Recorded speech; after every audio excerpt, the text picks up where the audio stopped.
Permata TV YouTube Indonesia dengan bangga mempersembahkan sebuah storytelling kekinian abad ini diangkat dari karya besar Eza Mintarja yang sangat populer di masanya, berlatar belakang kisah tanah Jawa masa lampau dengan judul Kisah Arya Manggada.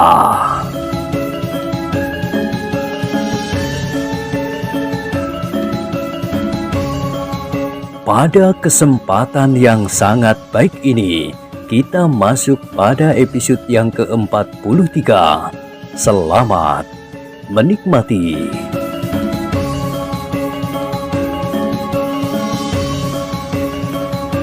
Pada episode sebelumnya telah diceritakan, Ki Partijo kemudian menggandeng istrinya mundur. Sementara itu, pemimpin utusan Raden Panji telah sekali lagi minta diri. Sejenak kemudian, iring-iringan itu berangkat meninggalkan halaman rumah Ki Partijo. Nyi Partijo menjerit, seakan-akan melepas mayat anaknya untuk dibawa ke kubur. Sebaliknya Ki Bekel dan beberapa bebahu desa yang ikut melepas keberangkatan Mas Roro yang didampingi Ki Reso, Wirantono, Manggada dan Laksono nampak cerah wajahnya, seolah-olah mereka bisa merasakan kebahagiaan yang nantinya bakal diperoleh Mas Roro beserta orang tua dan saudaranya. Oleh karenanya mereka tidak terlalu memperhatikan apa yang dilakukan Nyi Partijo Wirosentono. Kebahagiaan Mas Roro dan Ki Partijo berarti pula kebahagiaan seluruh penduduk Padukuhan Muter. Kenapa Nyi Partijo jadi histeris dan nelongso? Mereka sama sekali tak tahu dan tak habis pikir. Tapi mereka memupusnya dengan anggapan bahwa apa yang diperbuat Nyi Partijo itu adalah luapan rasa seorang ibu yang akan ditinggal anak tercintanya, bukan apa-apa, sehingga tak perlu dikhawatirkan. Ki Bekel pun tetap tersenyum melihat iring-iringan yang sudah keluar dari halaman rumah Ki Partijo. Tangannya masih tetap melambai-lambai, seakan-akan dialah Ki Partijo yang berbahagia. Tak lama kemudian, iring-iringan itu sudah menyusuri jalan-jalan Padukuhan Muter. Berjejal orang yang ingin melihat keberangkatan Mas Roro dengan pedati yang ditarik seekor kuda besar milik Ki Jogoboyo, sebuah kereta kuda yang sangat menyenangkan. Satu perjalanan yang sangat menarik. Seorang perempuan separuh baya berdesis.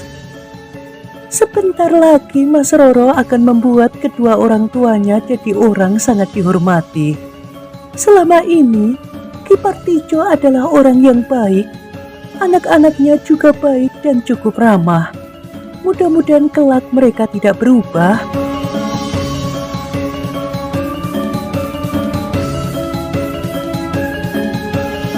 Tetapi di halaman rumah Ki Partijo, beberapa orang jadi heran melihat sikap Nyi Partijo.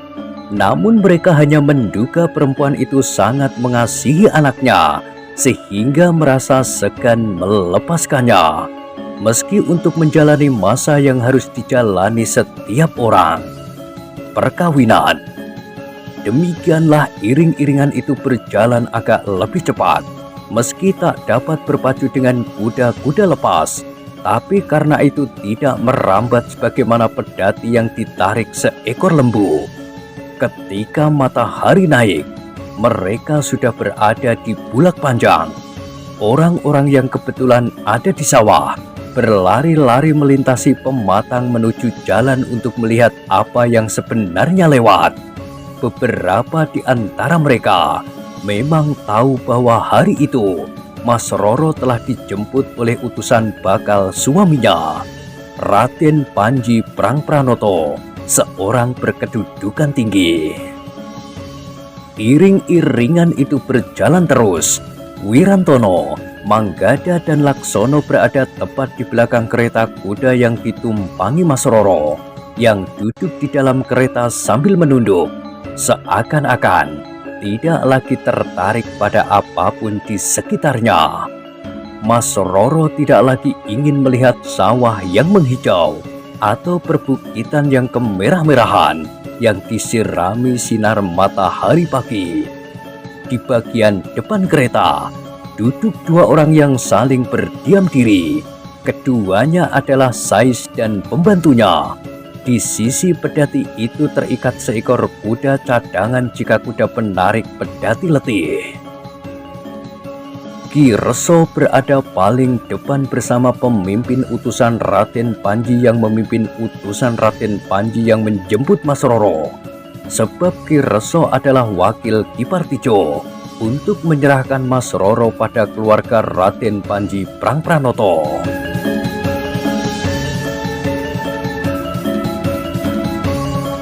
Iring-iringan itu memang sangat menarik perhatian.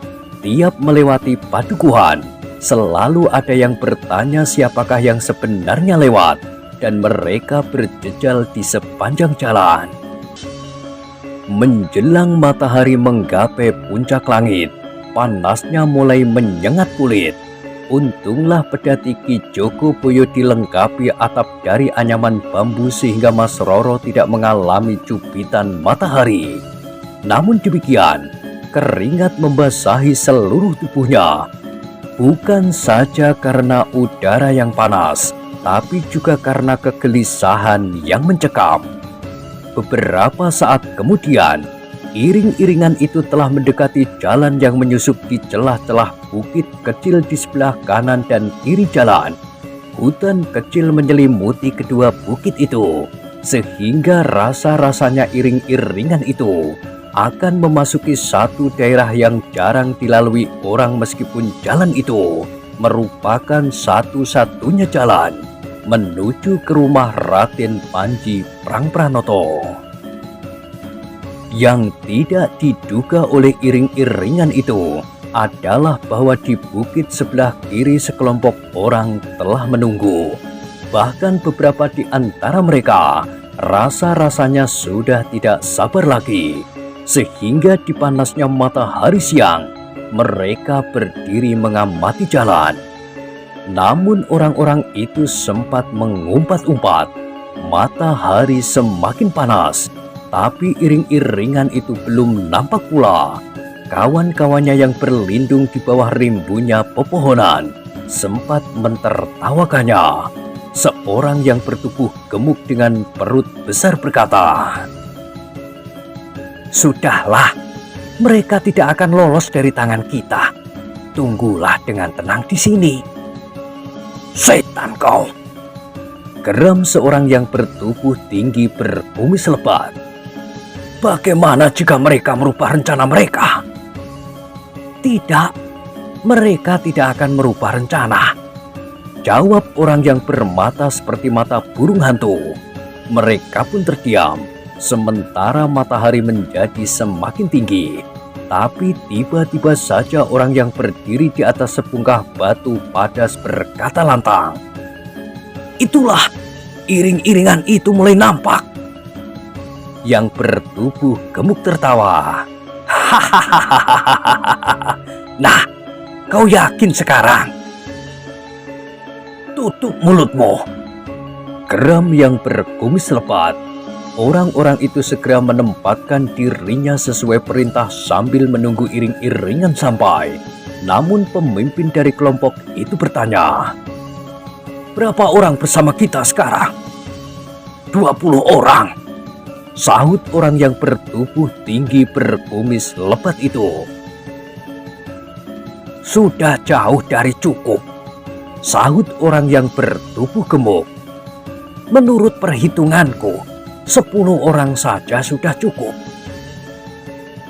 "Mereka semuanya berjumlah sekitar 15 orang," berkata pemimpin kelompok itu. "Tetapi mereka adalah tikus-tikus kecil yang tidak mampu berbuat banyak. Mereka memang prajurit-prajurit, tetapi mereka prajurit kehormatan yang tugasnya hanya berjaga-jaga di regol bangsawan. Sesekali berbaris memberikan penghormatan. Kemudian kembali ke gardu, minum minuman panas dengan gula kelapa, sagon yang hangat, dan hawuk-hawuk manis. Itu saja. Jangan merendahkan kemampuan mereka, berkata pemimpin kelompok itu. Kita harus dapat membawa Mas Roro hidup-hidup. Jika ia berniat membunuh diri, kita harus mencegahnya.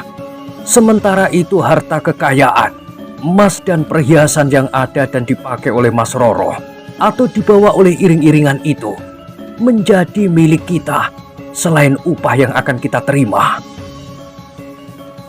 Kita tidak akan gagal. Kita dengan 20 orang adalah kekuatan yang selama ini belum pernah kita himpun. Sekarang kita berkesempatan untuk mencoba. Apakah kekuatan ini bukan berarti banjir bandang yang tidak akan dapat dibendung oleh siapapun? Sahut orang yang bertubuh tinggi berkumis lebat itu. Pemimpin kelompok itu mengangguk-angguk. Ia yakin akan kekuatannya. Apalagi jumlah mereka ternyata lebih banyak dari iring-iringan itu. Menurut ukuran mereka, seorang lawan seorang pun mereka akan menang. Apalagi menurut perkiraan, prajurit kehormatan itu bukan prajurit yang mampu bermain senjata. Mereka hanya bisa berbaris dan memberi hormat para pemimpin dan senopati yang lewat di hadapan mereka. Makin lama iring-iringan itu makin dekat.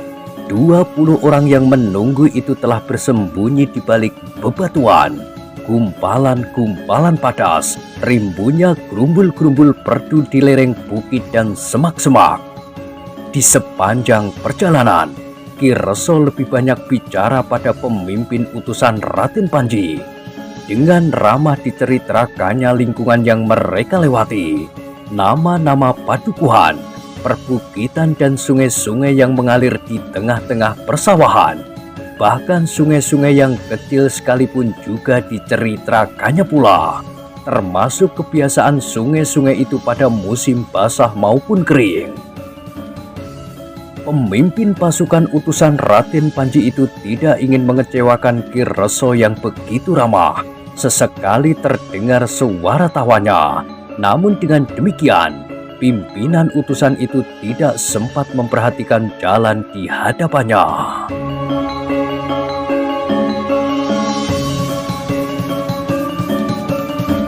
Tapi Manggada dan Laksono yang pernah mendapat pengalaman berat di daerah perbukitan, di luar kehendak mereka, telah memperhatikan pepohonan di lereng bukit kecil yang di kiri kanan jalan yang mereka lewati itu.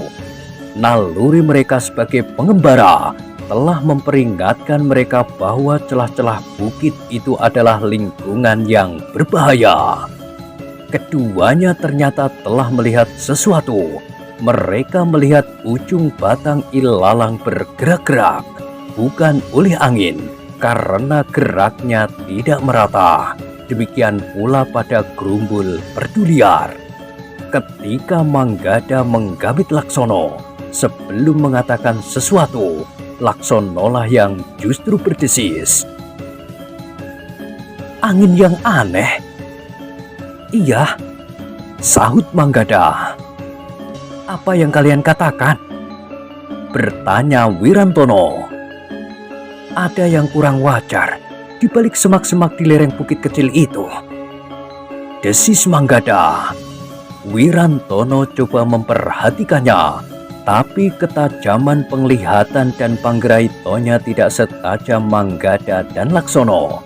Hanya dengan memusatkan segenap perhatiannya, akhirnya Wirantono melihat juga keanehan itu. Aku akan memberitahukan kepada paman, berkata Wirantono. Tetapi Manggada menggeleng. Katanya, jangan. Aku akan berbicara dengan pimpinan prajurit yang menjemput adikmu. Wirantono termangu-mangu sejenak, tapi ia kemudian mengangguk dan berkata, terserah kepadamu. Manggada kemudian mempercepat kudanya, melintasi kereta kuda dan kemudian berderap di sebelah pemimpin prajurit utusan itu. Ternyata sikap Manggada bukan lagi sikap anak-anak muda, yang kerjanya hanya berkelakar dan sesekali bergurau dengan para peronda di gardu jika tidak sedang berada di sanggar. Dengan sikap seorang yang memiliki ketajaman penglihatan, ia pun berkata, "Aku melihat sesuatu yang tidak wajar di balik gerumbul-gerumbul perdu dan batang ilalang liar itu." Pemimpin utusan yang lebih banyak mendengarkan cerita Ki Reso itu tersentak. Ia sadar bahwa iring-iringan itu akan memasuki daerah yang berbahaya. Bukit kecil yang lerengnya ditumbuhi pohon-pohon perdu rimbun serta batu-batu padas.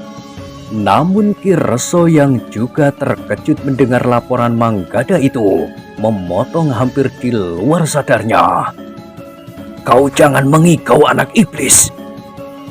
Aku minta kalian memperhatikannya," sahut Manggada. "Setiap hari aku melewati daerah ini, aku tidak pernah mendapatkan kesulitan apa-apa," jawab Ki Reso. Tetapi perhatian pemimpin utusan itu telah tertuju pada lereng bukit kecil sebelah menyebelah jalan yang mereka lalui itu. Jaraknya sudah menjadi dekat, sehingga pemimpin utusan itu tiba-tiba menghentikan iring-iringan itu. Ketika ia mengangkat tangannya untuk memberi isyarat, Ki Reso justru bertanya kepadanya, "Kenapa kita harus berhenti di sini? Apakah igauan anak itu pantas diperhatikan?" Pemimpin prajurit itu tidak menjawab. Ia mulai melihat gerakan dedaunan yang tidak wajar.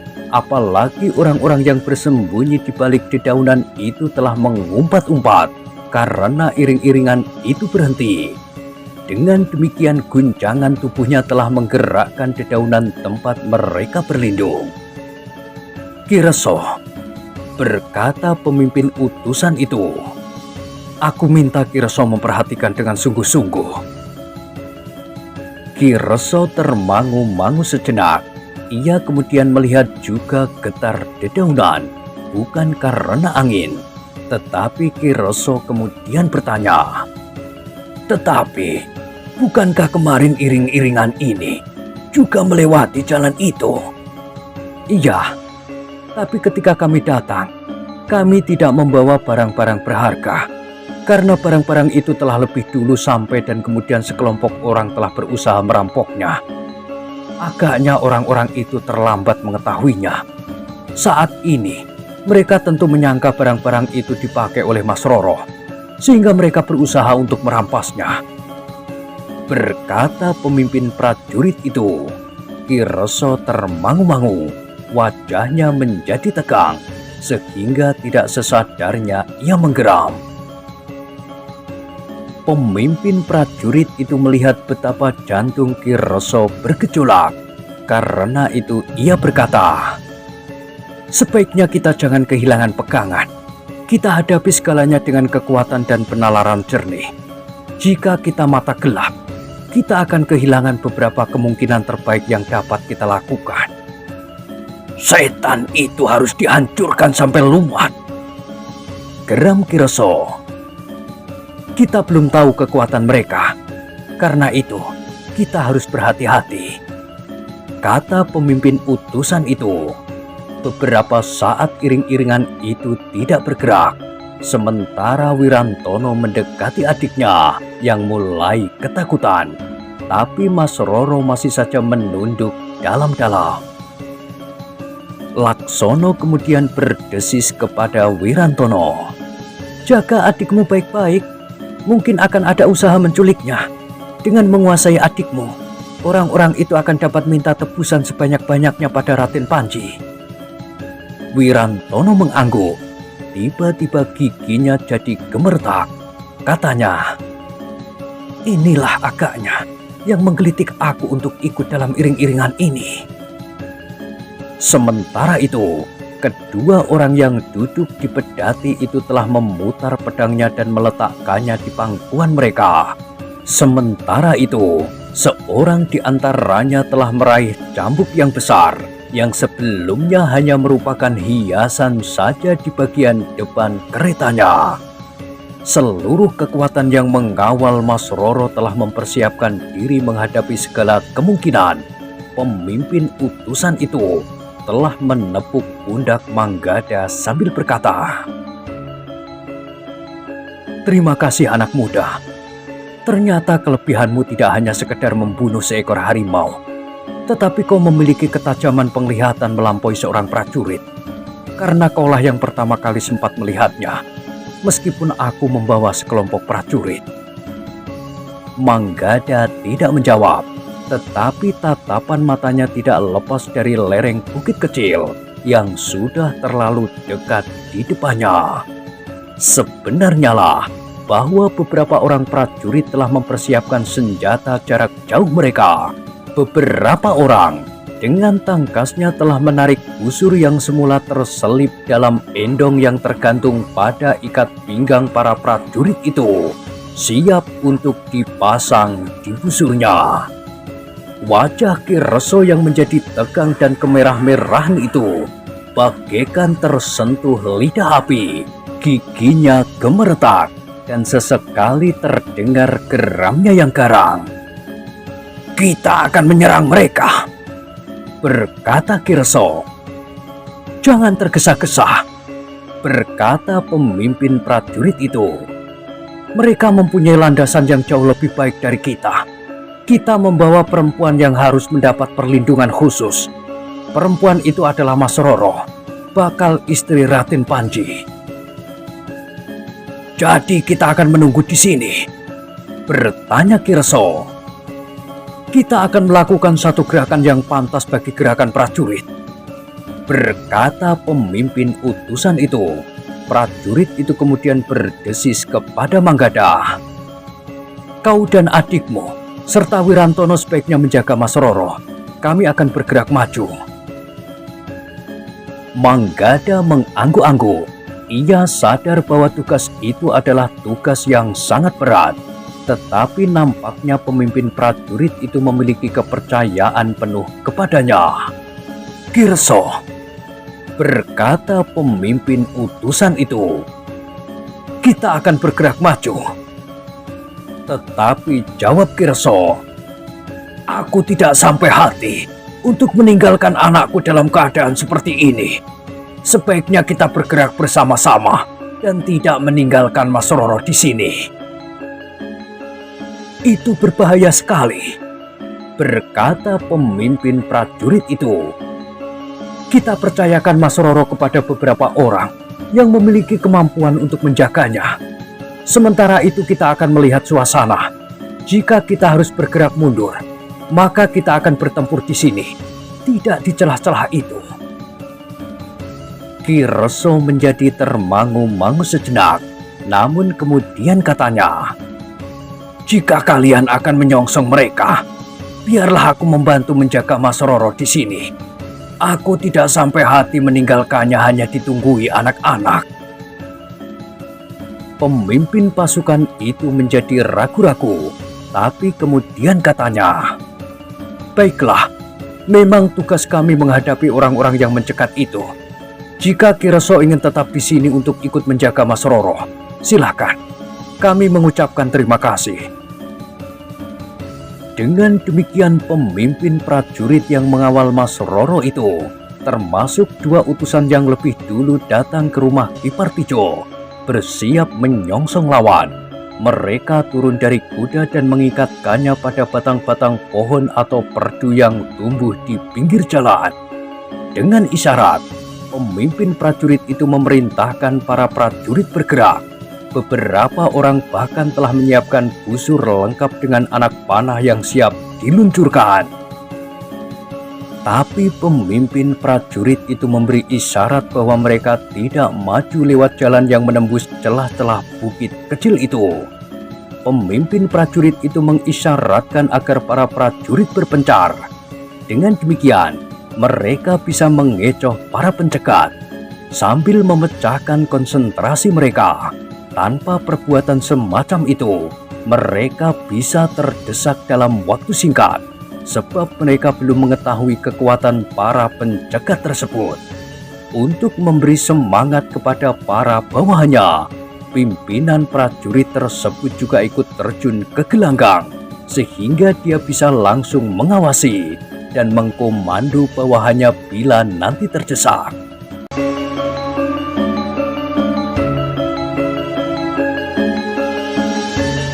Manggada, Laksono, dan Wirantono tetap di tempat sambil mengamati pembagian tugas berdasarkan siasat dari pemimpin prajurit itu.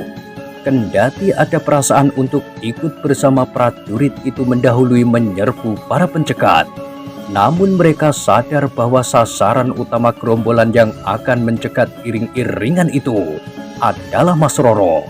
Oleh karenanya, mereka menahan keinginan tersebut.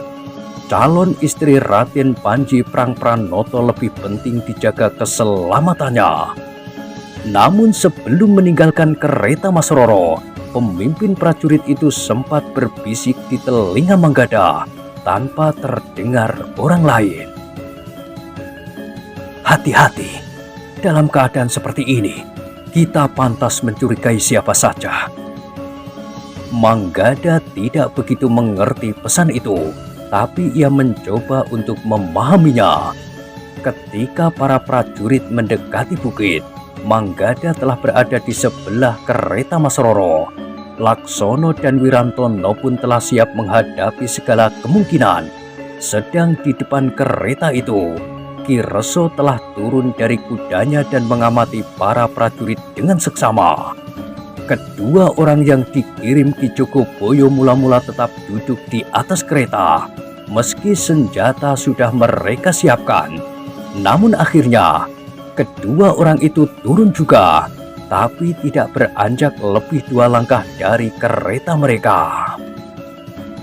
Seorang di antara mereka justru menggenggam sebuah cambuk besar yang semula hanya jadi hiasan kereta. Cambuk itu bisa jadi senjata cukup berbahaya. Meski demikian, di lambungnya tetap terselip sebilah pedang pula, sedang yang satunya hanya menggeser pedangnya agar siap dicabut jika lawan datang mendekat.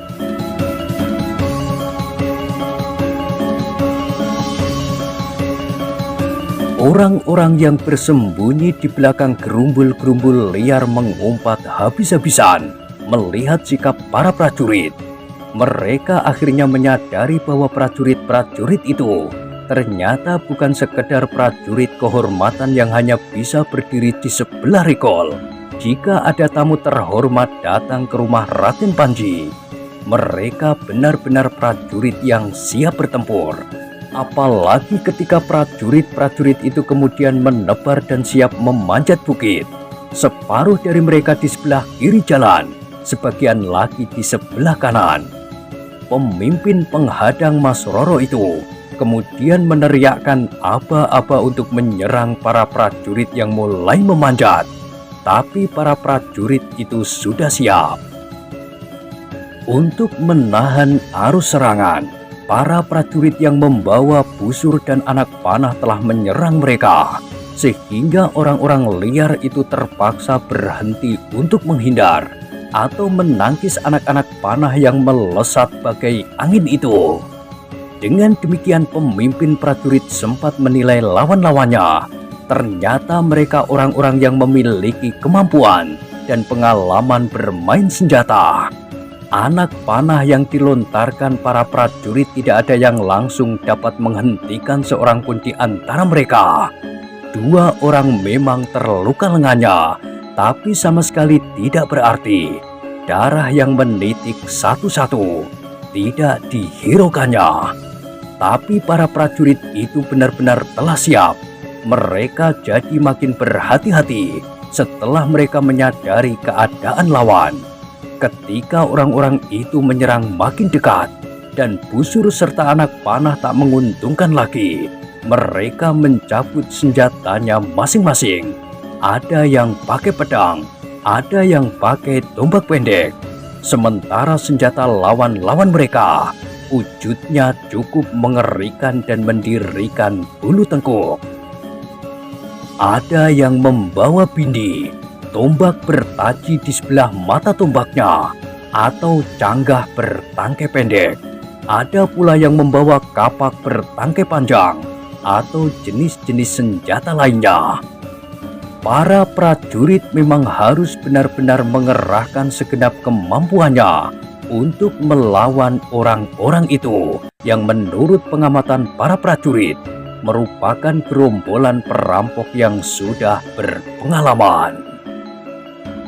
Dalam pada itu, dengan isyarat pemimpin perampok memerintahkan sebagian orang-orangnya untuk langsung menyerang orang-orang yang berjaga-jaga di sekitar kereta yang membawa Mas Roro. Pemimpin prajurit tidak dapat berbuat banyak dalam waktu yang pendek. Mereka sudah telah digempur oleh perampok-perampok itu. Meskipun demikian, pemimpin prajurit itu sempat memerintahkan 2 orang di antara mereka untuk ikut melindungi Mas Roro. Di sana ada Manggada, Laksono, Wirantono, dan Kiroso. Mudah-mudahan kalian akan dapat melindunginya, berkata pemimpin prajurit itu. Ia tidak dapat pergi ke kereta Mas Roro meskipun sebenarnya ia ingin melakukannya, sebab ia harus mengatur prajurit-prajuritnya lebih dulu untuk menghadapi kelompok orang kasar dan liar itu. Demikianlah pertempuran pun berlangsung dengan serunya. Pemimpin prajurit beberapa kali meneriakkan aba-aba. Selain untuk membesarkan hati bawahannya, ia juga mulai melihat beberapa kelemahan pada pertahanan orang-orangnya.